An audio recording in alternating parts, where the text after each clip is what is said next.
Hello friends, welcome back to YouTube channel Rahi Pharmacy. So friend, आज की इस video में हम लोग बात करेंगे कि अल्सर क्या होता है और कौन कौन सी ड्रग हम लोग अल्सर के ट्रीटमेंट में देते हैं, इसका मैकेनिज्म ऑफ एक्शन क्या होता है और इसके क्या एडवर्स इफेक्ट होते हैं, और साथ ही साथ इसके हम लोग यूजेस भी देखेंगे। तो फर्स्ट हम लोग देख लेते हैं एल्टी अल्सर एजेंट, यानी ऐसे एजेंट जो कि हम लोग अल्सर के ट्रीटमेंट में देते हैं। तो दीज आर दोज एजेंट और drug which are use in the treatment of ulcer और पेप्टिक अल्सर। तो ऐसे ड्रग या एजेंट होते हैं जिसका हम लोग यूज करते हैं अल्सर के ट्रीटमेंट और बोले तो पेप्टिक अल्सर के ट्रीटमेंट में। नेक्स्ट बात करते हैं कि अल्सर क्या होता है या फिर पेप्टिक अल्सर क्या होता है।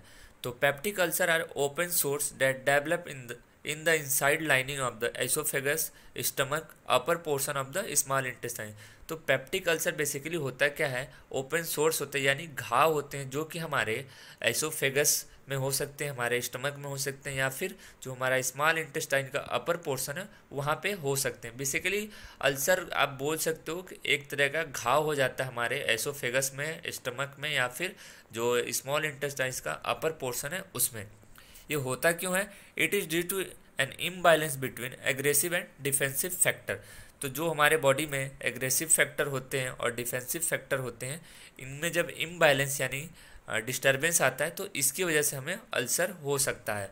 एग्रेसिव फैक्टर की बात करते हैं, जैसे एसिड हो गया जो हमारा HCl स्टमक में सिक्रीट होता है, पेप्सिन हो गया, बाइल एसिड हो गया, फिर H पाइलोरी बैक्टीरिया हो गया। डिफेंसिव फैक्टर की बात करते हैं तो gastric mucus, prostaglandin, nitric oxide, bicarbonate secretion. तो ये एज अ डिफेंसिव फैक्टर की तरह काम करते हैं। अब बात कर लेते हैं अलग अलग टाइप के अल्सर की। तो गैस्ट्रिक अल्सर क्या होता है? जब अल्सर हमारे स्टमक में होता है तो उसको हम लोग क्या बोलते हैं? Gastric ulcer. जब हमारे ड्यूडेनम में अल्सर होता है तो उसको हम लोग बोलते हैं ड्यूडेनल अल्सर। एसोफेगल अल्सर, यानी जब हमारे एसोफेगस में अल्सर होता है तो उसको बोलते हैं एसोफेगल अल्सर। नेक्स्ट बात करते हैं इसके क्लासिफिकेशन की, यानी कौन कौन सी ड्रग हम लोग यूज करते हैं एंटी अल्सर को, यानी अल्सर को ठीक करने के लिए। तो फर्स्ट है गैस्ट्रिक एसिड सिक्रेशन इनिबिटर, यानी एसिड ड्रग जो हमारा एसिड सिक्रीट हो रहा है उसको इनिबिट करती है। तो उसमें फर्स्ट है H2 एंटीहिस्टामिन, जिसका एग्जांपल है सिमिटिडीन, रेनिटिडीन, फेमोटिडीन, लोफाटिडीन और रोक्साटिडीन। तो ये H2 एंटीहिस्टामिन के एग्जांपल हैं। हमने 5th सेमेस्टर में भी मेडिसिनल केमिस्ट्री में इसके बारे में पढ़ा हुआ था। नेक्स्ट है प्रोटॉन पंप इनिबिटर, यानी जो कि हमारे प्रोटॉन पंप है उसको इनिबिट करता है। उसके एग्जांपल हैं ओमीपैराजोल, पेंटोपैराजोल, लेंसोपैराजोल, रेबीपैराजोल, इस्मुपैराजोल और इलापैराजोल और डेक्स रेबीपैराजोल। तो ये कुछ एग्जांपल हैं प्रोटॉन पंप इनिबिटर के जो कि प्रोटॉन पंप को इनिबिट करते हैं। नेक्स्ट बात करते हैं गैस्ट्रिक एसिड न्यूट्रलाइजर, यानी एसिड ड्रग जो कि हमारे जो एसिड सिक्रीट हो रहा है उसको न्यूट्रलाइज करती हैं। तो उसको दो पार्ट में क्लासिफाई किया गया है, सिस्टमिक और नॉन सिस्टमिक। सिस्टमिक की बात करते हैं सोडियम बाइकार्बोनेट और सोडियम सिट्रेट। नॉन सिस्टमिक की बात करें तो magnesium hydroxide, magnesium trisilicate, aluminium hydroxide और कैल्शियम कार्बोनेट। तो ये as a gastric acid neutraliser की तरह काम करती हैं। उसके बाद कुछ ड्रग हैं जैसे जो कि अल्सर प्रोटेक्टिव होती है, जैसे सुक्रालफेट, ये आपको मार्केट में देखने को मिल जाएगा, इसका सस्पेंशन आता है। और सेकंड है कोलाइडल बिस्मथ सबसिट्रेट।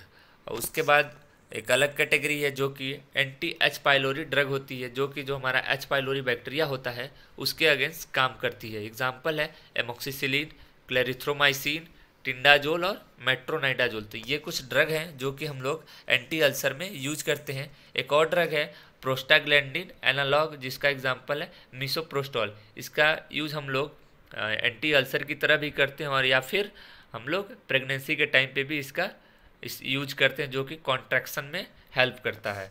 नेक्स्ट बात करते हैं इसके मैकेनिज्म ऑफ एक्शन की, तो ये किस तरीके से काम करता है। तो यहाँ पे हमने H2 हिस्टामिन का मैकेनिज्म देखेंगे। तो H2 antihistamine give their action by blocking of H2 receptor on parietal cell which are responsible for acid secretion. तो जो हमारे एंटीहिस्टामिन होते हैं यानी H2 रिसेप्टर ब्लॉकर होते हैं, वो किस तरीके से काम करते हैं। तो ये बेसिकली जो हमारा H2 रिसेप्टर होता है उसको ब्लॉक कर देता है, जो कि रिस्पॉन्सिबल होता है एसिड सिक्रेशन के लिए।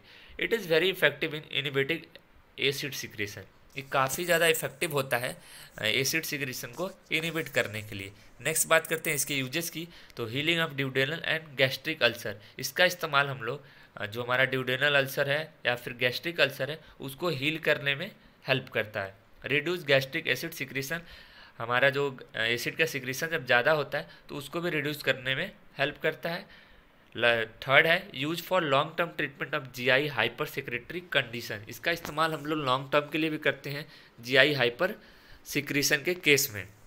इसके कुछ एडवर्स इफेक्ट हम लोग देख लेते हैं, जैसे नोजिया हो गया, headache, abdominal pain, joints pain, loose stool. तो ये कुछ इसके एडवर्स इफेक्ट होते हैं जो हमारी एंटी अल्सर ड्रग होती हैं। तो आई होप आपको समझ में आ गया होगा कि अल्सर क्या होता है और कौन कौन सी ड्रग हम लोग देते हैं और साथ ही साथ इसका मैकेनिज्म ऑफ एक्शन ही।